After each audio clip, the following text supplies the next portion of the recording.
I'm Nell, solo parent and hardworking mom.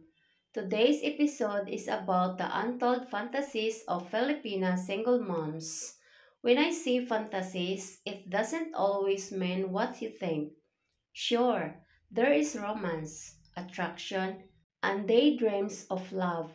But there's also the fantasy of financial freedom, traveling the world, living without struggle, and giving their children a brighter future. These hidden dreams are often whispered in quiet moments, and today we're pulling back the curtain. Too often, people stereotype Filipino single moms are simply survivors. Yes, they are resilient, strong, and enduring.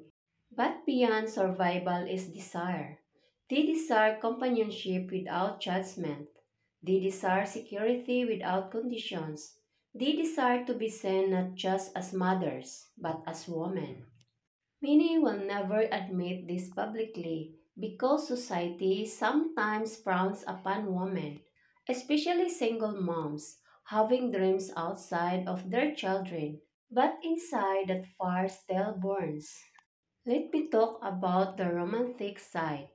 Filipino single moms often imagine what it's like to meet a man who truly values them, not for their body, not for their circumstance, but for their soul.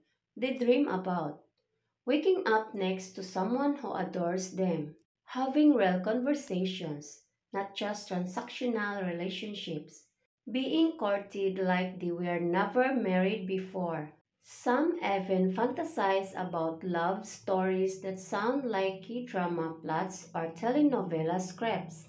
A man who rescues them emotionally, but also respects their independence. Not all fantasies are about love. Many Filipino single moms imagine what it would feel like to escape the daily grind. Imagine sipping coffee in Paris while their kids study in good schools. Imagine starting a small business where they are their own boss.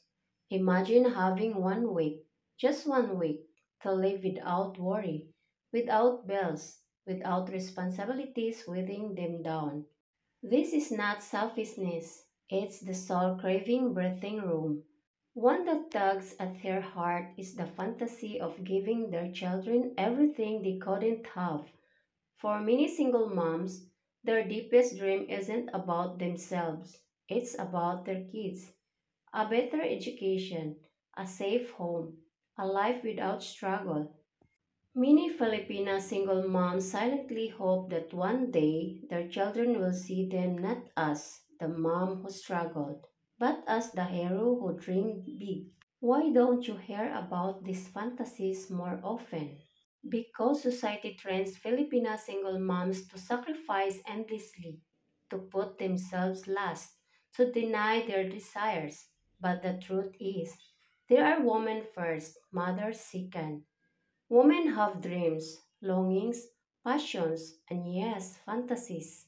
Acknowledging them doesn't make them less of a mother, it makes them more human. The next time you meet a Filipina single mom, remember, behind the smile, behind the resilience, behind the responsibility are untold fantasies. Sometimes, all it takes is someone who truly listens, respects, and believes in her dreams to turn those fantasies into realities. Because the real fantasy isn't the escape, it's the hope that one day they won't need to fantasize at all. Thank you for subscribing, watching, and donating to my channel. We are family. See you next episode.